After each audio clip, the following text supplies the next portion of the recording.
C'est Enregistrement parti. démarré.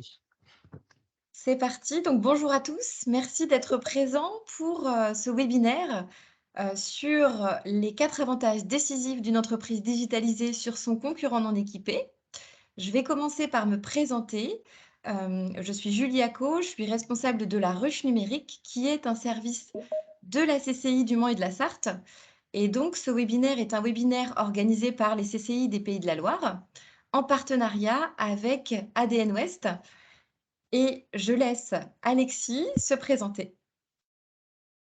Bonjour à toutes et à tous. Moi, c'est Alexis Malabry. Je suis chef de projet numérique au sein de la Ruche Numérique, donc le service du numérique de la CCI du Mans et de la Sarthe. Et je passe la parole à Sophie Arnaud. Bonjour, donc moi, Sophie Arnaud, je suis assistante au sein du pôle numérique à la CCI de Maine-et-Loire. Donc, je travaille en particulier avec Didier Revaux, votre conseiller. Mais là, aujourd'hui, j'aide l'équipe du 72 puisque c'est un webinaire régional. Voilà, bonne réunion.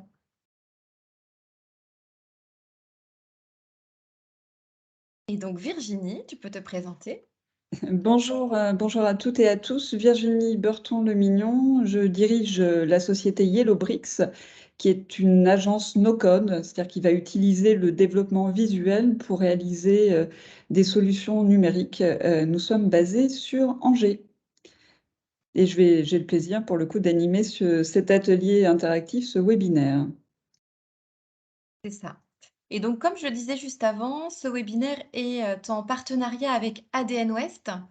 Et donc, ADN Ouest, si tu peux passer à la slide Oui, suivante. Super. C'est une association de réseau de professionnels du numérique avec plus de 600 structures adhérentes, comme vous le voyez sur le slide, 2600 membres, et donc qui est présente en Pays de la Loire et en Bretagne. Jean-Marie Sellette est votre contact privilégié, donc qui est responsable du programme Transition numérique ADN for Change. Et donc, ce fera un plaisir, on mettra ses coordonnées à l'issue du webinaire, de répondre à vos questions si vous en avez sur cette association. Et donc, c'est parti pour la présentation avec Virginie. Effectivement, merci Julie. Donc, l'objectif aujourd'hui, finalement, ça va être de découvrir quels sont les 4 avantages décisifs d'une entreprise digitalisée sur son concurrent non équipé.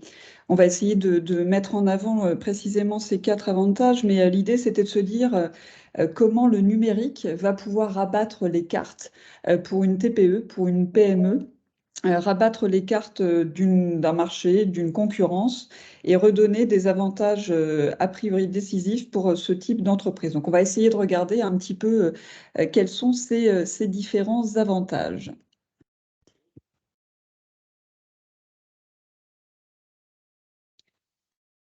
Alors, peut-être juste avant de commencer, une petite histoire, plutôt dans le monde là aussi toujours économique, une petite histoire d'un David et Goliath revisité. Nous sommes en 2010. C'est l'histoire d'une PME qui est plutôt bien rodée, finalement qui fonctionne à peu près comme une multinationale. Et c'est le Lyonnais Jacques Métals, qui a à peu près 131 millions d'euros de chiffre d'affaires, qui va attaquer son principal concurrent, qui est accessoirement 10 fois plus conséquent, plus lourd que lui, et qui s'appelle IMS. Ce qui est assez incroyable finalement, donc c'est une histoire vraiment à rebondissement. Et pour la petite histoire, même si ça n'a pas été nécessairement le seul élément, évidemment, mais un des principaux éléments qui a fait que le petit Lyonnais Jacques Métals a finalement réussi à intégrer son gros concurrent, c'est sa communication. Nous sommes en 2010, sa communication sur un blog qui a vraiment lui a servi de moyen pour déstabiliser son concurrent qui était déjà effectivement affaibli par un endettement. Pourquoi cette histoire? Tout ça pour vous dire encore une fois que ce que l'on pense toujours acquis sur des marchés sur lesquels nous sommes déjà peut complètement, encore une fois, être rebalayé, revisité dès lors que l'on sait utiliser à bon escient, avec les bons objectifs, le numérique. Donc là, au travers de cet exemple sur un aspect communication, on va essayer de voir que clairement, le numérique ne se résume pas du tout à cette histoire de communication. Et on va commencer par regarder justement ce premier avantage qui va se figer, se cristalliser autour du recrutement. comment le numérique permet aux TPE, aux PME de trouver le bon collaborateur et surtout finalement de le garder. Alors, vous le verrez, mais sur chacune de ces petites questions, nous vous proposons, c'est Alexis qui est aux manœuvres, de vous envoyer un petit sondage. Donc, on vous laisse quelques secondes, une trentaine de secondes à peu près pour remplir. Et ça va alimenter aussi, évidemment, nos réflexions. Donc, Alexis, je te laisse lancer le sondage. Oui, tout à fait. Par contre, je ne sais pas si c'est la même question. On va voir. Démarrer. Alors, le sondage se démarre. Donc, vous devriez avoir une petite fenêtre qui s'affiche. Et c'est la question 1. Alors, pour ça, je ne sais pas si c'est la même. Comment considérez-vous la digitalisation de votre entreprise par rapport à vos 3 concurrents directs les plus proches? Donc, vous avez la réponse très en avance, au même niveau, en retard ou très en retard. Donc, vous pouvez répondre en cliquant sur une des réponses et en appuyant sur le bouton Envoyer.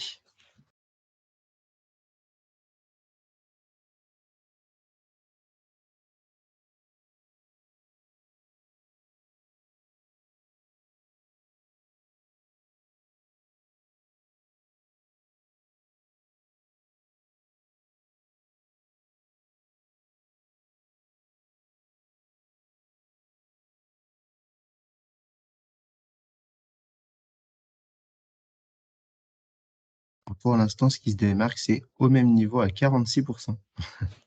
Et on a actuellement 37 réponses.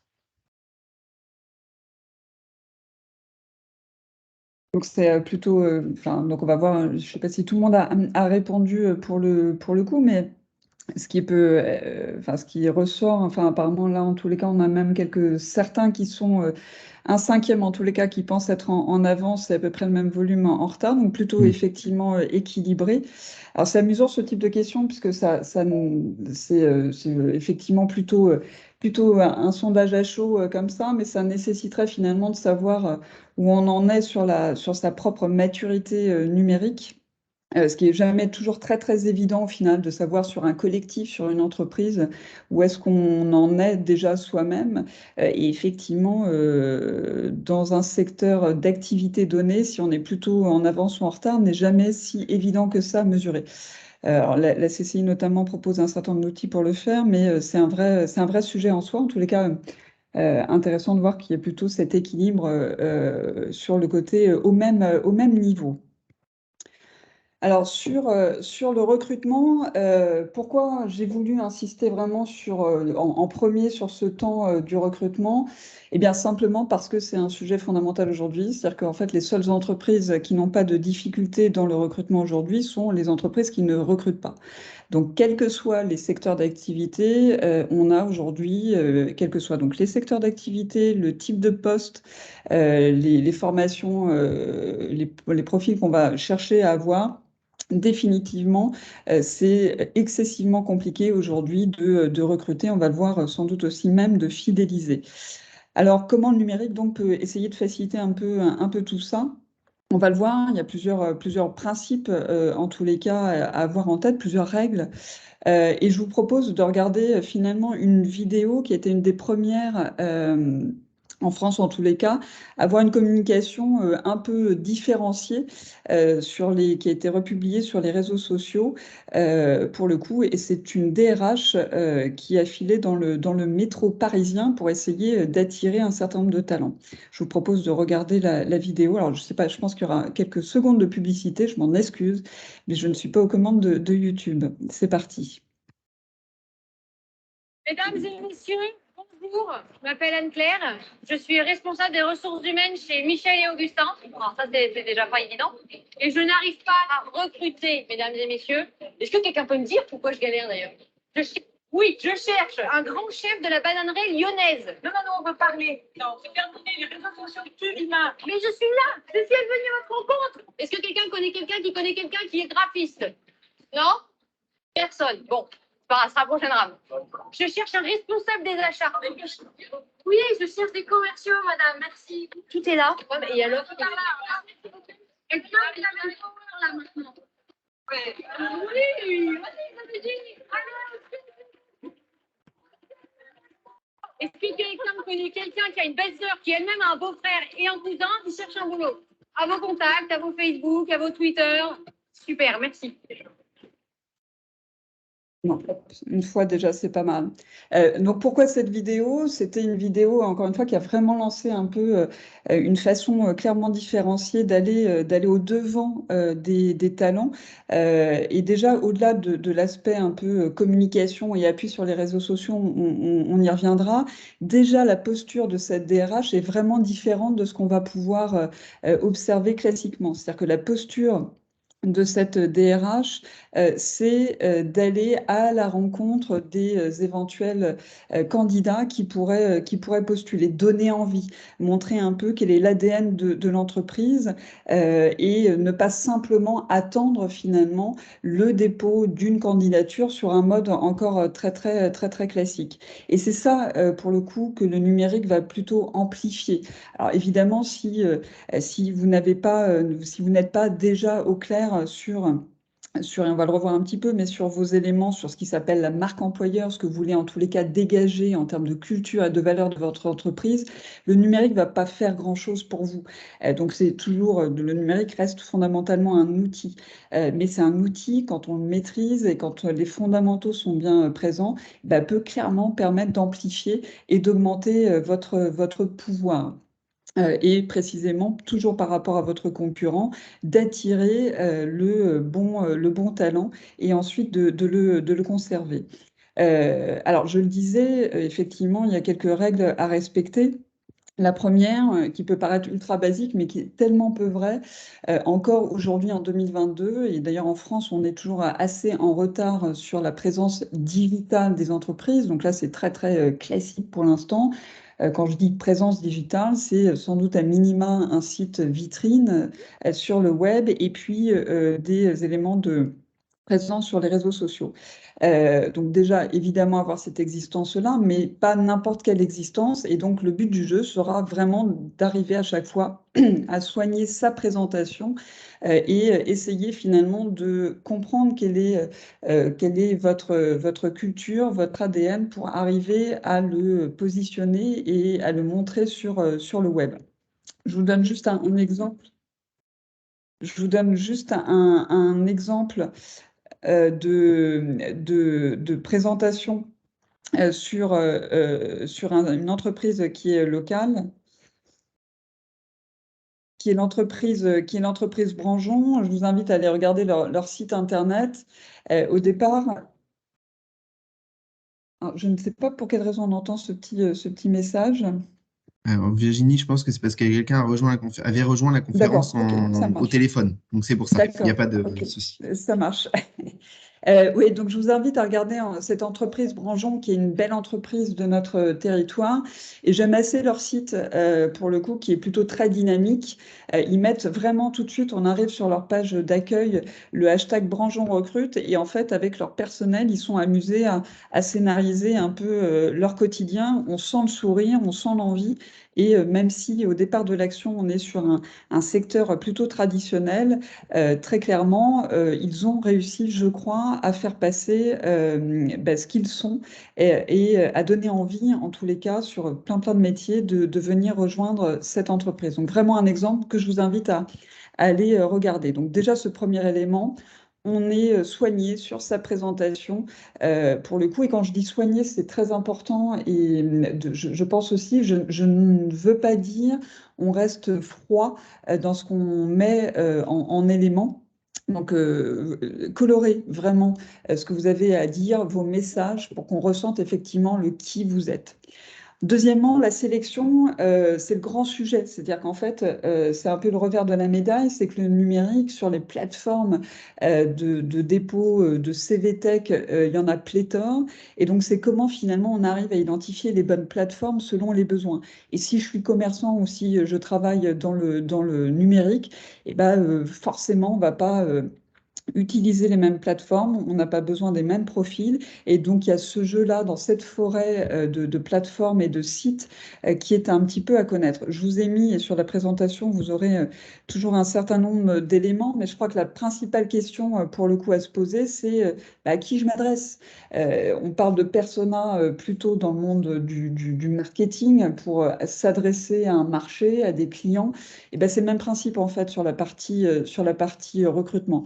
C'est quel profil, quel est mon persona, qui je souhaite recruter en termes d'âge, sur quel territoire, sur quel secteur, sur quel niveau de diplôme. Ensuite, ça va être de jouer sur mon choix de plateforme ou de réseaux sociaux, ça va être de jouer entre l'équilibre entre la quantité de candidatures et la qualité. Il y a un certain nombre de plateformes sur lesquelles vous déposez une offre. Immédiatement après, vous avez une foultitude de candidatures. Ce n'est pas parce que j'ai 100, 200, 300, 1000 candidatures, comment je me dépatouille pour gérer tout ça. Donc, il y a toujours cet équilibre entre la quantité et finalement la qualité qu'on aura reçue. Donc ça, c'est de l'avoir précisément toujours en tête. Les différentes possibilités, quelles sont-elles? On a toujours les plateformes généralistes. Donc, c'est selon les différents profils, mais évidemment Pôle emploi, l'APEC. Donc, on va être cadre emploi, on va être sur ce type de sujet, de plateforme, des agrégateurs aussi d'offres, type Quel Job, Région Job, Indeed. Donc là, on va vraiment viser le volume, peu de calibrage sur le profil. On a aussi des plateformes spécialisées en fonction des secteurs d'activité, sur le BTP, sur l'agri-agro, vous allez avoir vraiment un certain nombre de plateformes. Et puis, la partie réseaux sociaux. Sur les réseaux sociaux, je vous propose juste en fait quelques focus, mais puisque finalement, on pourrait se dire, je vais...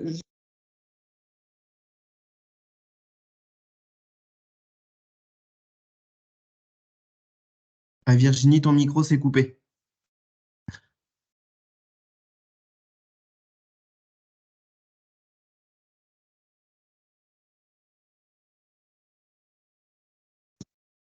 C'est incroyable.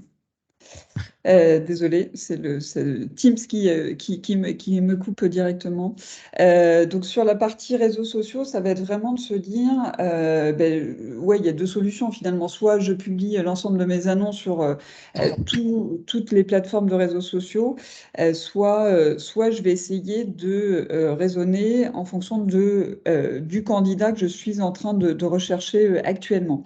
Donc je vous mets quelques grandes lignes, mais finalement, si vous souhaitez aller sur Facebook, ce sera sans doute si vous êtes plutôt sur ces secteurs d'activité-là. Donc la restauration, le commerce, le transport, l'immobilier, le secteur de services.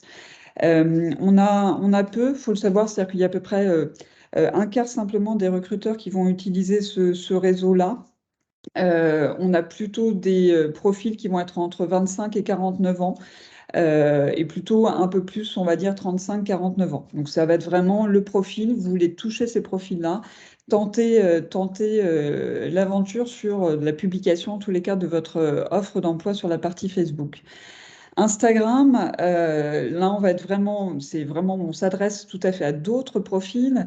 Donc, on va retrouver le commerce, le tertiaire, l'immobilier, le secteur des services. Mais là, pour le coup, on a vraiment 9 personnes sur 10 des jeunes qui sont nés entre 96 et 2010 qui vont être actifs quotidiennement sur Instagram. Donc, si vous voulez aller trouver plutôt des jeunes, et ben, c'est plutôt sur ces secteurs d'activité. Ça va être très clairement sur Instagram qu'il peut être intéressant de publier son offre.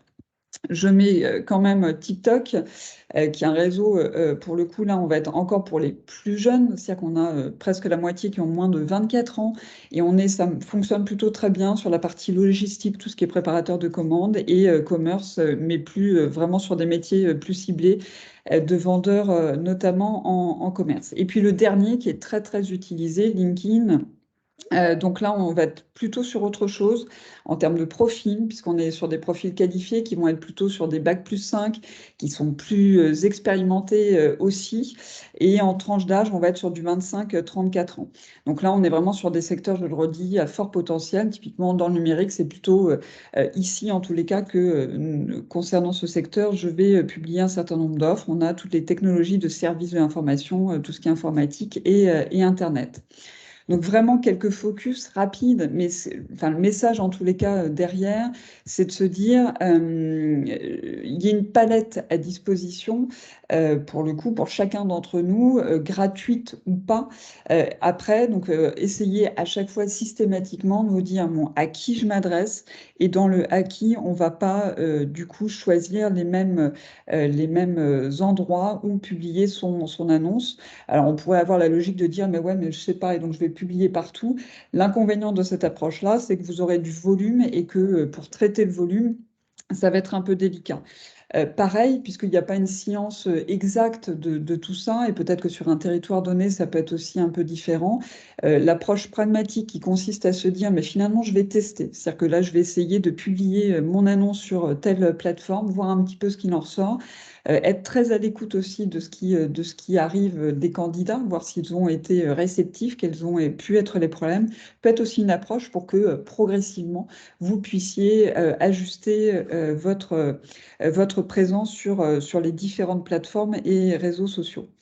Enfin, la troisième règle, c'est vraiment tam-tam, et vraiment dans le prolongement de la vidéo que nous avons vue de cette DRH de Michel et Augustin, qui avait accessoirement, je ne l'ai pas dit, mais récolté à peu près 1000 CV quand même sur cette campagne en très peu de temps, alors qu'il ramait fondamentalement pour trouver une tonne de profils. Le tam-tam, c'est ce que j'appelle tam-tam en tous les cas, c'est vraiment essayer d'aller rechercher ces candidats passifs. Je vous mets juste un exemple qui est plutôt dans l'univers du numérique, mais c'était par exemple Verizon qui avait mis sur Instagram, donc pour aller chercher, parce que c'était plutôt sa cible, plutôt jeune, et qui a recruté avec un message codé. C'est-à-dire que pour le commun des mortels, on n'est pas nécessairement en capacité de pouvoir comprendre ce qu'on est en train d'avoir sous les yeux. Sur la partie plutôt développement, ben, c'était plutôt très très clair. Donc ça leur permettait de filtrer et d'avoir quelque chose qui était plutôt plus amusant finalement, et d'attirer des candidats qui finalement n'étaient pas pressentaient pas même être candidats, et d'attirer des gens voilà, qui sont finalement amusés par ce type de communication et qui se disent bah tiens, pourquoi pas, ça a l'air plutôt sympa comme entreprise, je peux y aller. Donc de ne pas hésiter aussi à assez en permanence essayer d'aller chercher des candidats qui ne se sont pas encore manifestés. Donc vraiment, ces trois règles pour recruter un peu mieux avec le numérique. L'idée aussi, évidemment, c'est-à-dire que si on arrive à recruter, en tous les cas, se donner le maximum de chances par rapport à son concurrent avec ces outils-là, bah, l'idée quand même derrière, c'est sans doute d'arriver à fidéliser les collaborateurs. Et qu'on ne parle pas assez souvent, je crois, de ces petits grains de sable du quotidien qui plombent parfois la vie d'un salarié, d'un collaborateur. Et c'est comment là aussi le numérique va pouvoir essayer de simplifier la vie de chacun d'entre nous, finalement, de ses collaborateurs, sur les sujets du quotidien. Et là, je vais parler pratico-pratique et logistique, mais ça peut être toutes les questions autour des notes de frais, de suivi des congés, de l'accès aux différentes ressources de l'entreprise, le nombre d'entreprises sur lesquelles finalement on peut avoir un certain nombre de drives, de cloud ou d'endroits finalement de stockage de données. On ne sait plus bien où c'est, en fonction des croissances des entreprises, on s'est un peu perdu. Donc ça devient toujours un peu compliqué au quotidien. On peut avoir aussi le sujet de la gestion de planning. Donc, je vous mets ici plusieurs liens d'entreprises qui sont françaises, qui proposent un certain nombre de solutions pour essayer de régler un peu tout ça. Ça me permet aussi de dire quoi? Ça me permet de dire que toutes ces solutions, c'est des outils différents. Moi, je vous en propose quelques-uns. Il y en a évidemment enfin plein d'autres. La façon, mes critères en tous les cas de sélection, c'était plutôt le côté très made in France. Et ça me permet de dire la chose suivante, c'est que aujourd'hui, en tous les cas, le numérique, c'est pas juste un outil, point, dans une entreprise. C'est-à-dire qu'on est vraiment dans des technologies aujourd'hui qui permettent de fonctionner en mode brique. Et donc, les outils aujourd'hui qui sont commercialisés sur, par exemple, les notes de frais, si je prends Genji, pour le coup, va pouvoir se brancher avec des logiciels de paie du marché qui sont pour le coup très connus. Donc cette logique de briques et d'assemblage de briques entre les différents outils, c'est vraiment l'architecture finalement du numérique contemporain d'aujourd'hui qui permet de prendre le meilleur de chacune de ces briques-là, le meilleur des fonctionnalités pour avoir ensuite un ensemble complet. Donc autrement dit, ce qui pouvait exister il y a 20 ans à peu près, on avait encore fondamentalement un seul logiciel, ce qui s'appelle un ERP, un PGI. C'est de moins en moins vrai. Il y a toujours des ERP évidemment, mais on est de plus en plus sur des architectures où on va encore une fois greffer, combiner plusieurs briques, plusieurs outils qui apportent le meilleur des fonctionnalités à chaque fois. Donc c'est vraiment cette logique-là. Donc, je vous mets plusieurs outils. Un autre aussi, ça, que j'utilise pour le coup, qui est plutôt pas inintéressant, qui est sur effectivement les indemnités kilométriques. Ça permet de prémâcher un peu le travail sur tous les trajets professionnels et de remonter l'ensemble de ces éléments. Donc, c'est plutôt très intéressant. Je vous mets également un lien, je ne sais pas si vous connaissez, mais qui est une des sociétés qui s'appelle Alan, qui fait partie de ces sociétés sur le monde de l'assurance et qui est vraiment sur l'AssureTech. Donc, c'est vraiment les nouvelles entreprises qui ont revisité le monde de l'assurance en entreprise. Et typiquement, Alan a réconcilié un certain nombre et d'employeurs et de salariés sur les mutuelles entreprises et prévoyance. Pourquoi? Parce que on sort, je ne sais pas si vous avez en tête et si ça peut vous parler, mais les fameux tableaux de mutuelles où il faut, on a nécessairement sa dose de Doliprane à côté parce qu'on ne sait plus ce qui est inclus, pas inclus. Il y a des taux complètement imbitable. En tous les cas, c'est pas nécessairement toujours très très simple de comprendre quels sont les droits. Alan a complètement revisité le principe et met à disposition une application qui est à la fois vraie pour la partie employeur et collaborateur et qui permet à chacun de comprendre précisément quand il est dans tel cas de figure, pour le coup, de savoir ce qui est pris en charge ou pas. Et donc, il y a une fluidité d'accompagnement qui est très, très, très, très agréable. Donc ça fait partie des petites choses. Alors, on est effectivement sur l'application. Il y a aussi le mode papier pour les collaborateurs qui seraient moins enclins. Mais c'est vraiment des sociétés qui ont remis le service complètement en avant et qui se mettent à la place finalement de l'ensemble de leurs utilisateurs, que la casquette soit donc employeur ou employé, et ça enlève clairement un certain nombre de grains de sable. Donc je vous laisserai regarder éventuellement un peu toutes ces solutions-là, mais ça permet finalement assez rapidement de mettre en place des processus, pour le coup, au sein de vos différentes entreprises. Sur la partie indemnité kilométrique, en 1h30, 2 heures, on peut avoir l'ensemble des équipes qui est complètement intégré. Donc, c'est pour vous donner un petit ordre de grandeur sur le temps qu'il est nécessaire de mettre en place pour arriver à ce type effectivement d'organisation. Alors là, on a vraiment vu comment le numérique, rapidement, mais comment le numérique, pour le coup, pouvait amplifier un peu et vous donner des avantages pour essayer justement de savoir où se positionner pour recruter les collaborateurs et puis les fidéliser avec gagner un petit peu justement, arriver à enlever le maximum de ces petits grains de sable au quotidien pour les collaborateurs. Maintenant, même si on essaie de régler ce sujet du recrutement, le numérique va permettre aussi plein de choses et d'aller vraiment chercher la valeur ajoutée de chacun de vos collaborateurs au sein de votre entreprise. Et donc, quelles solutions numériques permettent d'automatiser les process et pour le coup de gagner un temps précieux avec un hashtag pause café. Je ne sais pas si au final, parce que, effectivement, Alexis, si on a bien la question aussi et le sondage, je peux Alors moi, j'ai une question qui s'y apparente, c'est avez-vous intégré des solutions numériques permettant d'automatiser la conception, la production, la commercialisation et la gestion? Je ne sais pas si c'est en face ou du tout. Oui, c'est ça, c'est bon. Ok, eh bien je lance le sondage. Donc, comme tout à l'heure, vous allez voir apparaître un petit pop-up avec la question et les réponses possibles. Vous cliquez sur une des réponses et vous cliquez sur envoyer pour finaliser votre réponse au sondage.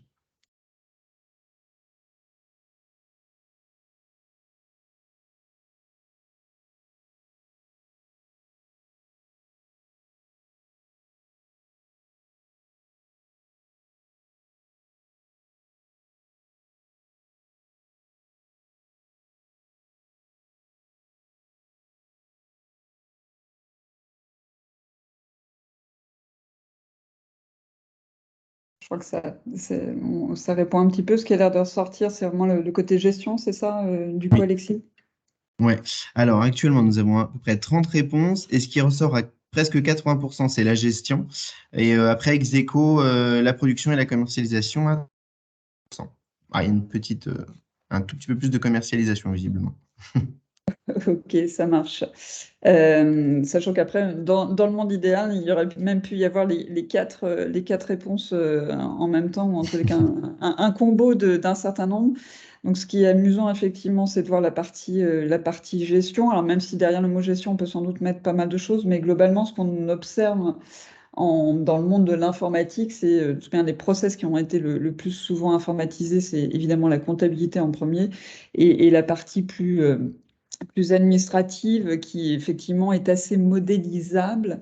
Et s'il y a un modèle, bah, c'est plus simple effectivement d'automatiser un certain nombre de choses, même si de plus en plus sur les autres process, on commence à avoir des solutions qui sont assez simples, je crois, à mettre en œuvre et qui permettent de gagner justement ce fameux temps précieux.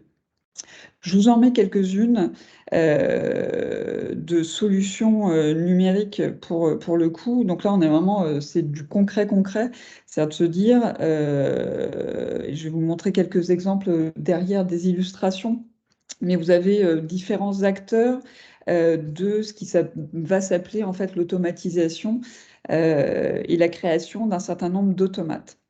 Je ne sais pas si vous connaissez, mais il y a un des grands acteurs qui s'appelle Zapier. Alors, ce sont la plupart du temps des Américains, mais Zapier, pour le coup, est un outil assez incroyable qui va permettre, qui a finalement une place de marché de 3000 intégrations d'applications possibles. Et qu'est-ce que Zapier ou les autres, Make ou IFTTT, va permettre? Et ben, c'est de brancher des outils entre eux sans avoir besoin d'être informaticien pour brancher, interconnecter, rendre interopérables deux outils informatiques. Donc ça, c'est assez révolutionnaire. C'est de se dire finalement, je veux que depuis, c'est l'exemple qu'on verra juste après, mais sur une boutique e-commerce, par exemple, je peux avoir un certain nombre de commandes, mais j'ai aussi des commandes dans le monde physique. Donc c'est un peu agaçant comment je peux avoir un endroit où, au-delà de la partie comptable, où je vais pouvoir avoir mes clients qui sont à la fois visibles enfin qui ont passé la tête sur mon site e-commerce et qui sont aussi visibles, enfin qui ont passé la tête en boutique. Et donc pour faire ça, et ben, il y a des outils comme Zapier qui vont permettre de mettre un tuyau, un lien directement entre votre boutique e-commerce et un autre outil et de rapatrier finalement ces commandes qui ont été réalisées en mode e-commerce. Donc Zapier, c'est vraiment ce connecteur-là, ce méga grand connecteur entre, je le redis, plus de 3000 intégrations et dans lequel on va retrouver les classiques, la suite Microsoft, les Google, etc. Et tout un certain nombre d'outils qui permettent de faire plein de choses, tous les sites e-commerce. L'interface est plutôt intuitive, c'est-à-dire qu'en fait, il faut rentrer un peu dedans, mais la courbe d'apprentissage est plutôt simple et c'est vraiment des logiques de branchement. C'est pour ça que je parle assez basiquement de tuyaux, mais on est vraiment là-dessus. Je prends une première application, je la branche à une deuxième, je donne des règles du jeu et ça, on est plutôt sur des engagements de service où on est quasi sur du 100%, donc très peu de problématiques. L'autre grand acteur, c'est Make, qui est plutôt très connecté là aussi à l'environnement Google. Il y a un certain nombre de modèles qui nous permettent de ne pas réinventer l'eau chaude, une belle capacité de personnalisation, par contre un peu plus d'apprentissage et un peu moins d'intégration que sur Zapier. Et puis un des grands aussi, en tous les cas qui était très présent dans les pionniers pour le coup sur ces automates, qui s'appelle IFTTT. C'est vraiment if that then this. Donc c'est cette logique de si se passe ça, alors il va fais-moi ça. Donc c'est vraiment toujours ces logiques-là. Il y a aussi 600 services. Ça peut être plutôt intéressant. Ça fonctionne plutôt pas mal avec des objets connectés. Donc que ça puisse être dans la vie personnelle ou professionnelle, ça peut assez facilement se mettre en place. Alors, comment ça peut fonctionner? Deux exemples, mais il y en a plein, évidemment. Il peut y avoir, par exemple, la création d'un automate pour informer de la création d'un nouveau compte sur Internet et comment ça va se passer.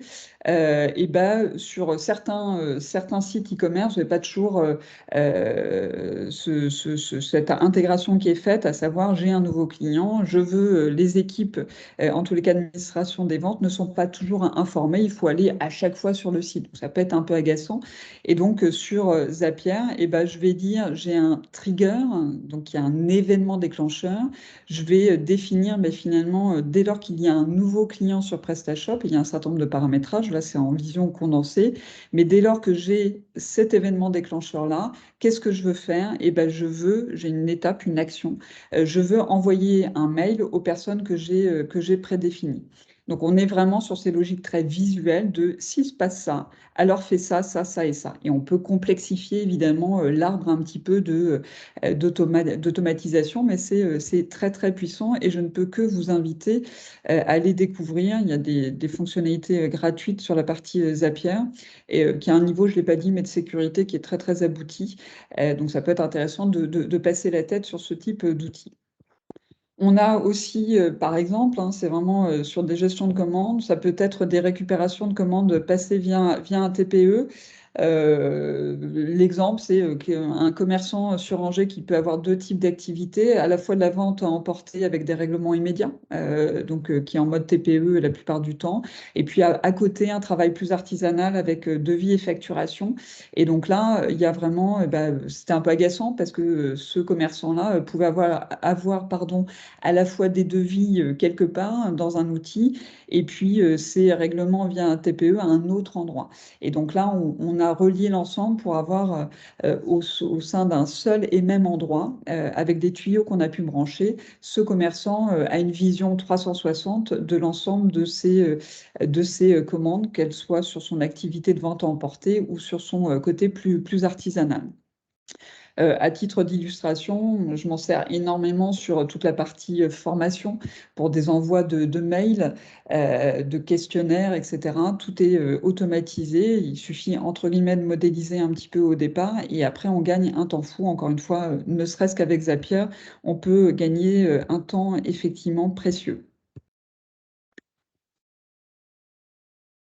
Si on continue un petit peu là-dessus, donc là on a vu la partie plutôt RH, on a vu la partie possibilité d'automatiser un certain nombre de process qui va nécessairement impliquer de se connaître un petit peu, de poser à plat et ensuite de mettre ces règles du jeu là.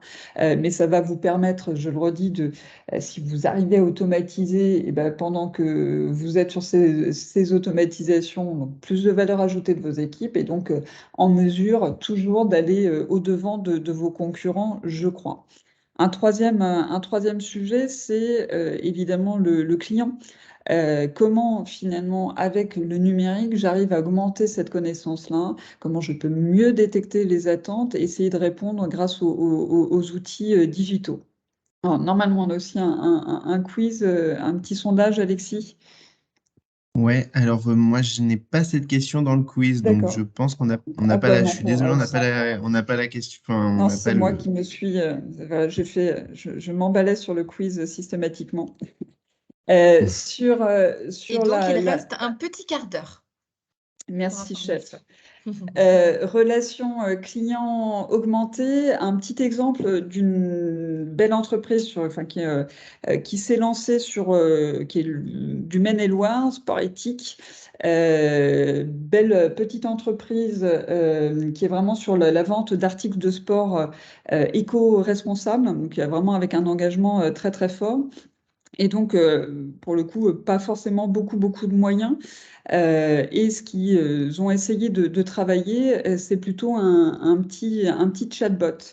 Avec un chatbot, finalement, quand on arrive directement sur leur site, qui permet soit d'avoir accès à un certain nombre de ressources, soit de pouvoir discuter en direct avec une des deux personnes, un des deux associés, qui est là derrière finalement son écran. Donc, c'est plutôt pas inintéressant. Vous pouvez vous rendre éventuellement sur le site, mais vous avez donc un petit robot qui va proposer un certain nombre déjà de questions. Qu'est-ce que vous voulez faire? Est-ce que c'est plutôt aller directement voir les engagements de la charte ou encore une fois échanger avec un des membres de Sport Éthique? Et je vous mets juste en dessous, c'est vraiment là sur cet écran, sur la partie inférieure, c'est en fait une espèce d'arbre à décision et c'est ce que va pouvoir faire le petit robot. Le petit chatbot, on a un certain nombre de questions et en fonction des réponses, il va se passer un certain nombre de choses. Et ce qui est pour le coup intéressant, c'est non seulement, alors déjà de vous dire aussi que cette solution est là aussi française, c'est Junebot, qui est une belle société qui est basée sur Paris, avec une femme en plus à la tête de cette startup qui est pas si fréquent. Et donc, c'est plutôt intéressant ce chatbot-là parce que non seulement ça rejoint un peu le sujet d'avant, c'est-à-dire que je vais pouvoir automatiser un certain nombre de process pour le coup, et c'est surtout au travers de ça, il y a un certain nombre de statistiques sur lesquelles je vais, enfin, la direction, en tous les cas, le management de sport éthique va pouvoir s'appuyer sur les différentes conversations qu'ils auront pu avoir avec leurs clients. Il y a un certain nombre de rapports. Le chatbot est déclenché sur certaines pages du site et donc ça permet vraiment d'avoir toutes ces analyses, ces stats qui vont permettre progressivement d'apporter un meilleur service et de mieux connaître aussi finalement le client. Donc c'est un tout petit exemple, mais un exemple quand même pour vous dire quels que soient finalement les moyens, parce que c'est un peu le message souvent important, là, il n'y a pas déployer ce type de chatbot finalement sur la solution. On va être, si on veut avoir les fonctionnalités un peu avancées, on va être sur du 10-15 euros à peu près par mois, ce qui n'est pas en soi un investissement dinguissime. Donc c'est important de se redire que le numérique finalement est très accessible aujourd'hui financièrement. Après, la grande difficulté, c'est toujours pareil, c'est comment vous pouvez vous poser, quels sont vos objectifs et comment derrière, l'entreprise en tous les cas va être en capacité de mettre des ressources humaines qui vont appréhender tout ça et pouvoir animer cet ensemble-là. Mais encore une fois, sur le principe en tous les cas, si l'objectif est clair, et il était clair pour les dirigeants de sport éthique, un chatbot, peu d'investissement numérique et derrière, ça leur donne une vraie lecture de là sur quelle page vont leurs clients, quelles sont les questions qui sont posées et d'avoir cette relation presque de proximité alors que finalement, ils ne sont pas, on est sur un site 100% e-commerce. Sur le dernier point, c'est comment on peut toujours avec le numérique réussir à innover en expérimentant très très rapidement grâce au numérique et le sujet sans doute un peu plus no-code. Je crois, Alexis, là qu'il y a une question sur cette partie innovation. Moi, j'ai quelles actions allez-vous explorer pour une possible mise en place en 2023? Ah oui, bon, J'ai pas, ok. ouais, j'ai pas du tout cette. Sur ce point de tester et expérimenter, ce qui est assez amusant, c'est qu'en fait, on va avoir vraiment des points communs entre la logique de numérique et d'innovation. C'est-à-dire que le numérique, aujourd'hui, en tous les cas, permet de se faire focus sur l'expérience de l'utilisateur, sur l'usage. La créativité est très très présente, l'agilité et la tolérance à l'échec, elle est vraiment dans l'ADN de ces outils numériques. Et donc forcément, ces points communs entre l'innovation et le numérique va permettre de mettre en place des process de test et d'expérimentation qui vont être beaucoup plus fortes. Donc, il y aura un certain nombre de démarches dites itératives. C'est quoi ce truc-là? C'est vraiment de se dire, entre l'entreprise et son utilisateur, son client, qu'il soit interne ou pas, on va pouvoir avoir des allers-retours, d'échanges de discussions qui vont complètement intégrer l'utilisateur ou le client au sein de processus qui vont être souvent participatifs. Et pourquoi c'est intéressant là et pourquoi clairement ça donne un avantage décisif par rapport à son concurrent? Bah, c'est simple, hein, c'est que je pense qu'il est assez évident aujourd'hui de se dire que le monde dans lequel on est particulièrement complexe, volatile, ambigu. Donc c'est assez vrai sur quels que soient les secteurs d'activité. Donc de deux choses une, soit on intègre complètement ce paramètre-là, soit pas. Si on ne le fait pas, a priori, les durées de vie de ces entreprises qui n'intègrent pas cette complexité, à terme, à un moment donné, alors après, est-ce que c'est dans 1 an, 2 ans, 3 ans, 5 ans, je n'en sais rien. Mais à terme, il y aura une vraie difficulté de pérennité de ces entreprises. Donc, c'est comment finalement, clairement, il est plus que vital aujourd'hui de se dire, bon, on arrête de travailler en chambre, loin de son utilisateur et loin de ses clients. On arrête, ça sert à rien. C'est pas comme ça qu'il faut faire. Et c'est comment j'arrive à me brancher, comment l'entreprise se branche directement avec ses clients et utilisateurs. Et il se trouve que le numérique aujourd'hui permet clairement d'amplifier là aussi ça et d'arriver à mieux observer, définir, imaginer, prototyper et tester. Pourquoi aujourd'hui le numérique permet un peu plus ça? Parce qu'en fait, il y a il y a une maturité technologique qui fait que des outils aujourd'hui peuvent être mis à disposition à tout à chacun, même si vous n'êtes pas développeur, programmateur, informaticien, nous avons tous aujourd'hui la possibilité de créer demain un site web, une application. Il faut avoir sans doute un peu d'appétence, mais on est vraiment sur cette maturité-là de plateforme dite no-code qui permet vraiment à chacun de le faire. Il y a même un mouvement qui s'appelle, pour le coup, des citizen makers, qui veut dire qu'en tant que citoyen, on peut être fabricant finalement de ces solutions numériques. Et donc, c'est quoi le gros avantage de ces solutions-là dites no-code? Ben, c'est que ça permet finalement, en très peu de temps, d'arriver à développer des applications, des outils, des plateformes qui permettent de tester un marché. Donc, vous avez juste vous présenter un exemple rapidement d'un développement d'une solution qui, en quelques jours, a permis finalement de tester si c'était intéressant de développer un nouveau service. Et donc, vous avez aujourd'hui un certain nombre de solutions pour le coup. Donc là, on est sur une galerie. L'idée, c'était de tester 2 sujets. La possibilité de réserver un espace et de louer des œuvres d'art pour le coup. Et donc, ce type de solution a été de A jusqu'à Z, à peu près, c'est encore une fois à peu près 2 jours maximum de développement. Et donc, vous intégrez un certain nombre de briques qui permettent, pour le coup, d'aller réserver sur un temps donné et de pouvoir aller directement jusqu'à la partie, si je faisais l'ensemble, de réserver évidemment et d'aller jusqu'au paiement de l'événement. Donc, ça permet d'intégrer tout ça. Donc, ça, c'est plutôt pas inintéressant.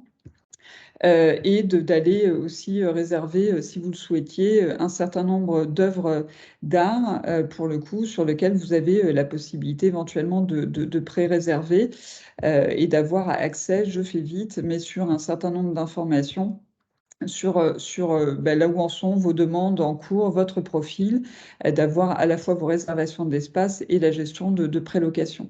Donc cet exemple, juste pour vous montrer que une application, une solution dans laquelle on va retrouver des solutions de paiement, des bases de données finalement sur ces histoires de location d'œuvres, sur ces gestions d'agenda, qui peuvent paraître se dire, si je veux faire ça, finalement, je vais devoir débourser, j'en sais rien, peut-être 10 000 euros de développement. Avec le no-code, on n'est pas du tout sur ces volants-là.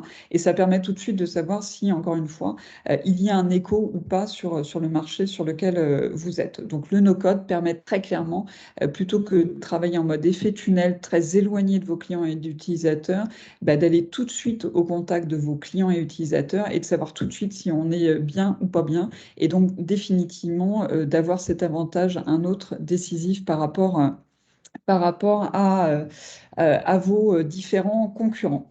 Donc, rapidement, en tous les cas, ce portrait brossé sur les différents avantages, que ce soit sur la partie plutôt RH, plutôt automatisation client ou innovation, mais d'à chaque fois essayer d'appuyer sur le bouton du numérique pour effectivement grappiller des parts de marché et progressivement, sur ce monde un peu complexe, être plutôt devant vos différents concurrents que derrière à la traîne, et qu'effectivement, il y a nécessairement un peu d'investissement, moins financier à mon sens, que de compétences, de formation des équipes et d'accompagnement très clairement. Je ne sais pas si Merci Julie... Virginie. On va peut-être pour clôturer du coup ta présentation, on va peut-être poser la question 5. Du coup, quelles actions allez-vous explorer pour une Allons-y. possible mise en place en 2023? Ça permettra de voir un petit peu quels sont vos objectifs. Donc, normalement, le sondage est lancé et vous avez la question qui s'affiche avec les réponses. Donc, comme d'habitude, vous cliquez sur une des réponses et sur envoyer.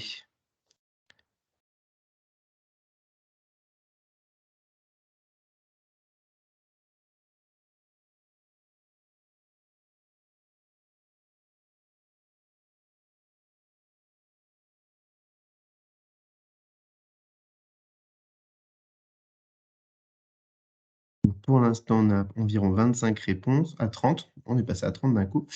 Et c'est accélérer la digitalisation de l'entreprise qui prime à presque 50%. Ensuite, automatiser les process, intégrer les enjeux environnementaux et pas encore défini. Donc, c'est en réflexion. Sachant qu'en plus, on peut sans doute parfois combiner un peu, même si les enjeux sont différents, mais à la fois l'accélération de la digitalisation et les enjeux environnementaux, on n'a pas trop parlé là, mais il y a clairement dans le monde du digital le volet plus responsable, et donc avec un certain nombre d'actions aussi qui peuvent être entreprises pour concilier le côté enjeux environnementaux et la partie numérisation, digitalisation de l'entreprise. Tout à fait. Et Est-ce que vous avez je des ferme le questions? sondage. Je regarde le chat pour voir s'il y a Oui, des il y en questions. avait une tout à l'heure. C'était au moment du recrutement, je crois. Ok. Virginie, tu as présenté des applications. Oui, Est-ce qu'elles sont, la question qui était posée, c'est est-ce qu'elles sont gratuites? la Ou sous quelle plupart forme du elles sont? La plupart du temps, oui. C'est-à-dire qu'en fait, on est souvent sur des principes, donc on est sur ce qui s'appelle des SaaS, donc des Software as a Service. Il y a beaucoup d'anglicisme là-dedans, mais avec des modèles souvent dits freemium. C'est quoi un modèle freemium? Ça veut dire que dans les offres, il y a souvent la possibilité d'avoir des fonctionnalités réduites, mais fonctionnalités quand même qui sont gratuites. Ce qui permet à minima évidemment de tester. Sinon, d'aller sur une croissance d'entreprise ou si on est satisfait, d'aller progressivement sur les autres offres d'entreprise. Donc, on est sur quelques-unes d'entre elles sur ce modèle-là. Et dès lors qu'on veut avoir un peu plus de fonctionnalités, de sécurité, etc., ça peut être payant, mais généralement, on est entre 10 et 35 euros à peu près par mois déjà environ.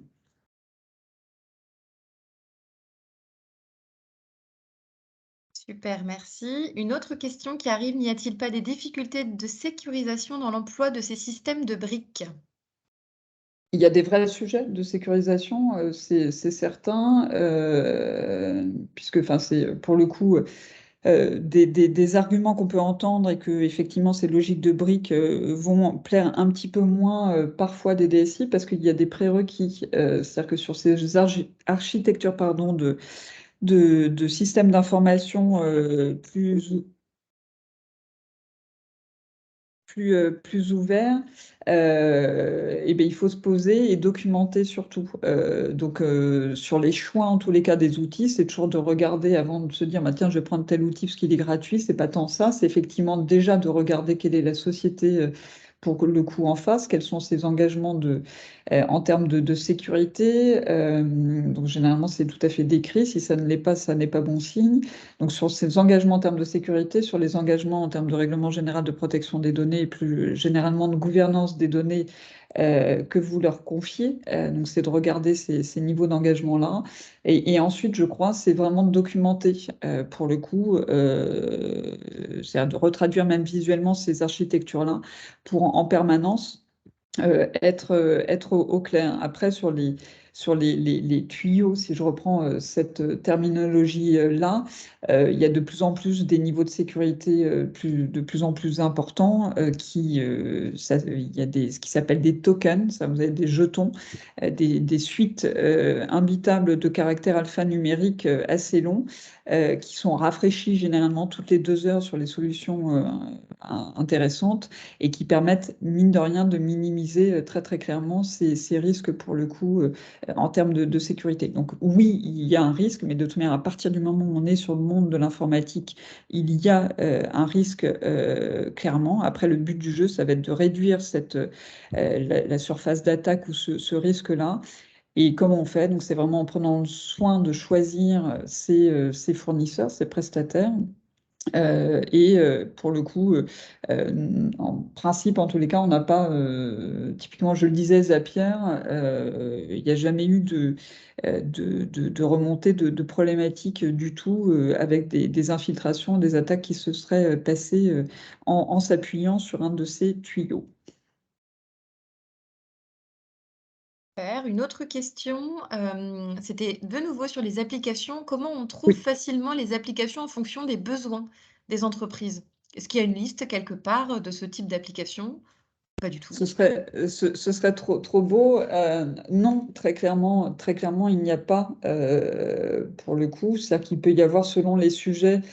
C'est plutôt d'arriver, en fait, si on est sur la partie RH, par exemple, c'est plutôt d'identifier certains influenceurs ou acteurs qui, justement, sont en veille permanente là-dessus, parce que la grande difficulté, enfin, ce qui est génial, c'est que tout est à disposition, mais dans le tout, effectivement, c'est vite la jungle. Donc, il y a des acteurs qui sont très en veille là-dessus et qui peuvent être, pour le coup, vous avez hop,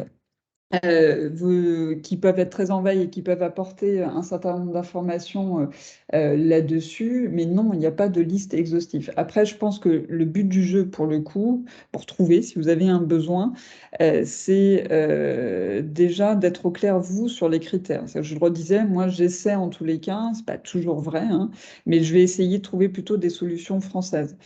Donc, je vais essayer de filtrer déjà, et donc je vais commencer par regarder sur la partie en recherche un peu fermée sur les moteurs de recherche Internet et de regarder un petit peu. Il y a des acteurs hein, aussi, évidemment, là on est sur un webinaire CCI, mais vous avez très clairement des acteurs comme la CCI qui mettent aussi en avant un certain nombre de listes d'outils numériques sur l'ensemble enfin, qui permettent justement qui ont fait en tous les cas ce travail de sélection, de présélection. Donc il y a des bouts de solutions qui sont existantes, qui sont jamais complètement exhaustives, mais voilà, c'est identifier sur vos secteurs d'activité des acteurs qui peuvent être un peu en veille sur ces sujets-là, être au clair sur ce que vous voulez pour faire des recherches fermées, finalement, et vous rapporter enfin, un certain nombre de choses sur le net. Et puis, notamment, cet acteur qui est la CCI, qui déjà a fait ce travail sur un certain nombre de sujets de présélection d'outils. Exactement. Et donc, dans le chat, vous pouvez retrouver le portail CCI Store qui peut vous accompagner sur cet aspect. Et on va finaliser avec une dernière question. Quand on est novice, comment peut-on être aidé pour établir une offre d'emploi? À qui s'adresser? Et il y a une petite précision, c'est plutôt pour une annonce digitale. Sur une annonce digitale, enfin à publier Exactement. sur la. Eh ben, je l'ai mis, mais du coup, sans forcément le détailler, mais dans la présentation, je ne sais pas d'ailleurs si on le renvoie, mais j'ai mis en fait un lien vers des petits conseils justement pour rédiger la partie annonce. Mais très clairement, ce qu'il faut quand on veut être sur cette annonce digitale, alors, qui veut tout dire et rien dire, parce que ça dépend de là où on va la publier, mais c'est essayer je vais reprendre ce terme-là, mais de colorer au maximum votre annonce. C'est, OK, vous êtes 7 TPE de tel secteur d'activité avec 9 personnes ou 7 PME de 45, etc., dans tel secteur, tel territoire, très bien. Mais c'est comment au-delà de ça, alors il faut cette information-là, mais comment derrière vous allez animer un peu plus derrière ça, donc parler, j'en sais rien, un peu de l'histoire, de la super équipe, pour le coup, que vous êtes.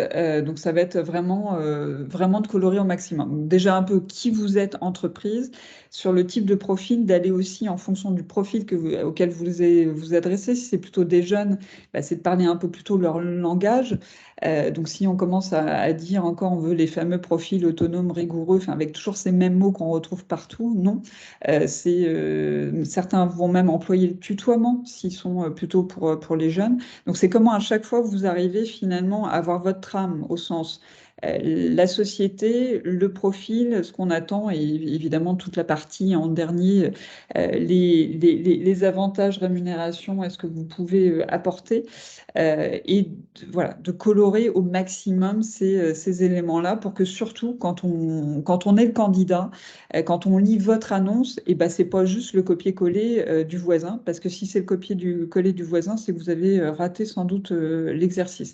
Et après, pour publier, ben, vous allez c'est pour ça que la question est super large, mais s'il faut, si on est sur des plateformes classiques, ça va être juste à chaque fois de créer son compte et finalement de se laisser guider.